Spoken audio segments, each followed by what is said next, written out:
आप देख रहे हैं किश्तवाड़ क्राउन का सोशल मीडिया प्लेटफॉर्म और मैं हूं आपके साथ तौसीफ क्राइपाक। इस वक्त मैं नागसीना इलाके के अंदर मौजूद हूं, जहां पर कवाड़ पावर प्रोजेक्ट जेर तामीर है।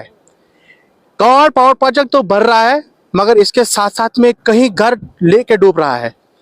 ये मैं इसलिए कह रहा हूं क्योंकि कवाड़ पावर प्रोजेक्ट के साथ में जो डैम का जो साइड बन रहा है, उसके साथ में रहने वाले इलाके के जो लोग हैं, जिसमें करीबन 20 से 25 घर हैं जो इसकी लपेट में आए हुए हैं। पिछले दिनों से लगातार इस पावर प्रोजेक्ट साइट पर कंस्ट्रक्शन हो रहा है। यहाँ पर रोड की कटिंग हो रही है, जिस कटिंग की वजह से ये जो गुजर बस्ती का इलाका है, ये इसकी जद में आया है। यानी यहाँ पर लैंडस्लाइडिंग होनी शुरू हो गई है। इस लैंडस्लाइडिंग की वजह से जो इस इलाके में रहने वाले लोग हैं, वो घरों में बैठने के बजाय घरों के बाहर रहना शुरू कर दिया है, क्योंकि इस इलाके के अंदर जितने भी मकान हैं वो लैंडस्लाइडिंग की जद में आए हैं। यानी इनके मकानों के अंदर जो है क्रैक पड़ गए हैं। आप ये देख रहे हो कि मेरे साथ बहुत सारे लोग हैं जो इस घरों के अंदर रहते हैं। इन्होंने सुबह ही हमें कॉल करके यहाँ पर बुला ले और हम यहाँ पहुंचे हैं। इन्होंने कहा कि इंतजामिया के बारे में हम क्या ही कहें, क्योंकि वो यहाँ आते हैं, फोटोग्राफी करते हैं और चले जाते हैं। सुनवाई नहीं हो रही है। इन्होंने कहा कि हम जिला इंतजामिया तक भी पहुंचे, यहाँ के मकामी जो तहसीलदार हैं उन तक भी पहुंचे। उन्होंने यहाँ तक आना तो दूर की बात है, उन्होंने पावर प्रोजेक्ट की मैनेजमेंट के साथ बात करना गवारा नहीं किया है। इन लोगों का कहना है कि इंतजामिया यहाँ की तरफ ध्यान नहीं दे रही है, और जो हमारे यहाँ मकान दे रहे हैं उनकी तरफ भी कोई ध्यान तवज्जो नहीं दी जा रही है।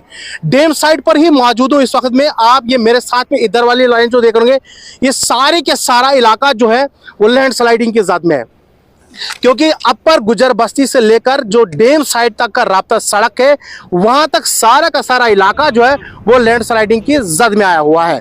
यहाँ पर एक ग्रेवयार्ड है जहां पर करीबन 30 से 40 लोग दफन है। उसके साथ साथ में एक मंदिर जो जेर तामीर है वो भी इसकी जद में आया हुआ है। यानी ग्रेवयार्ड भी इसकी जद में आया हुआ है, जो मंदिर जेर तामीर है वो भी इसकी जद में आया हुआ है। ये दोनों की दोनों जगहें जो है वो लैंड स्लाइडिंग की जद में आया हुआ है। मेरे साथ मकामी लोग बातचीत करने के लिए मौजूद हैं। इनसे जानने की कोशिश करूंगा कि आखिरकार यहाँ पर जो लैंडस्लाइड हुआ है ये किस वजह से हुआ है और क्या कुछ बताएंगे। मेरे साथ यहाँ पर बात करने के लिए मौजूद है। भाई, अपना नाम बताइएगा आप, और ये जानने की कोशिश करूंगा कि जो गुजर बस्ती का इलाका है ये कब से लैंडस्लाइड हो और क्या कुछ बताएंगे। सबसे पहले मैं आपका शुक्रिया अदा करता हूँ।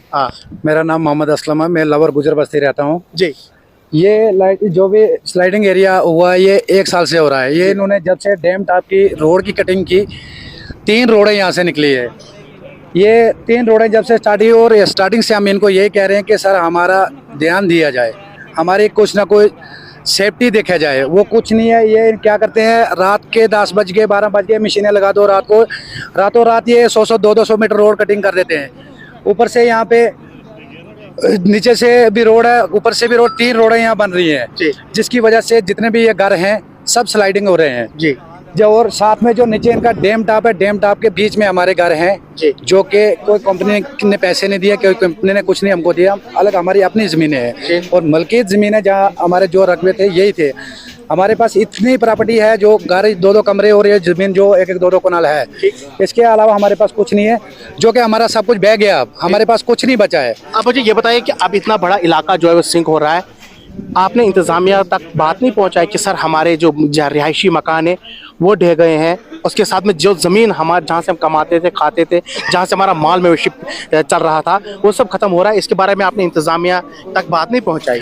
जनाब, हमने हर किसी तक बात पहुंचाई। हमें 2 साल हो गए दफ्तरों के चक्कर काटते हुए। वो कोई दफ्तर बाकी नहीं जहाँ हमने चक्कर नहीं काटे, लेकिन हमारी सुनवाई कोई नहीं हुई है। हमारे जो भी माल मवेशी था, जो भी कुछ था, हमारा जो भी था इसी ज़मीन पे निकलता था। चाहे खुद का जो भी राशन पानी था इस पे निकलता था, माल मवेशी का जो घास पत्तर निकलता था इसी ज़मीन का निकलता था। हमारे इसमें बाग थे, अखरोट के पेड़ थे, सेब थे, नाशपाती थे, जितने भी जो स्लाइडिंग की वजह से सारे ख़त्म हो गए। अब तो यहाँ तक हम पहुँच गए कि हम घरों के बाहर रह रहे हैं। लोगों ने बड़े दिन मनाए और हम रोड पे बैठे। आज हमें 8 या 9 दिन हो गए। 7-8 घर जो अभी जो के स्लाइडिंग के बीच में निकल रहे हैं, घर निकल गए हैं।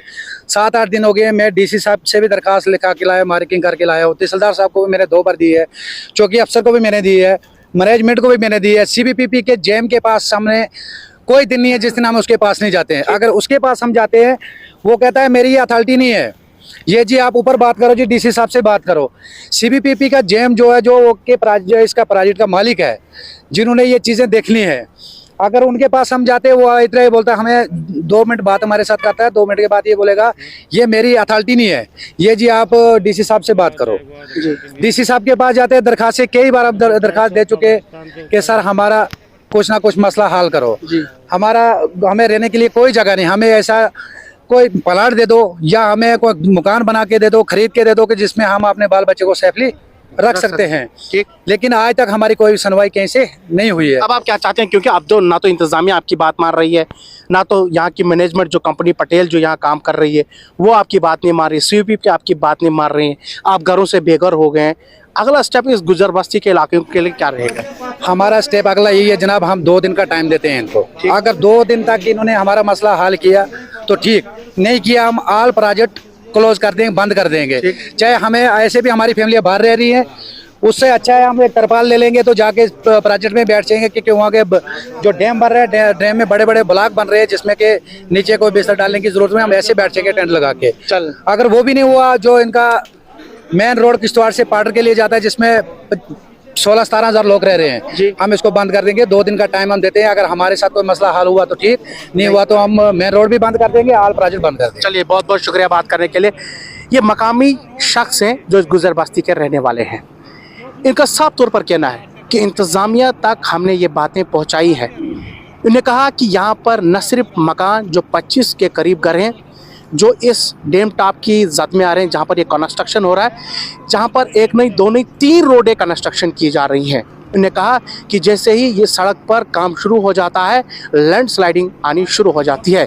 उसके साथ साथ में इन्होंने कहा कि यहाँ पर न सिर्फ मकान इसकी जद में आए बल्कि जो यहाँ की मलकियत ज़मीनें वो भी इसकी जद में आई हैं। इन्होंने कहा कि जो हम यहाँ पर गाय मवेशियाँ जो इनके पास जो भेड़ बकरियाँ थी जिस पर ये इनका माहौल मवेशी जो है पलता था, वो भी अब जो है पालना मुश्किल हो गया क्योंकि ये जो ज़मीन है वो इसकी जद में आए हुए हैं। इन्होंने कहा कि ये जो 25 के करीब घर हैं इनको RR प्लान के तहत लिया जाए ताकि इनको यह इस जगह से दूसरी जगह रिहेबिलिटेट करके ये अपने बच्चों को पढ़ा सके और साथ साथ में अपना ज़िंदगी को गुजर बसर कर सके। इन्होंने कहा कि अगर इंतज़ामिया ने यहाँ की तरफ ध्यान नहीं दिया तो आने वाले दिनों के अंदर पूरा पावर प्रोजेक्ट बंद करके एक ज़ोरदार एहतिजाज करेंगे।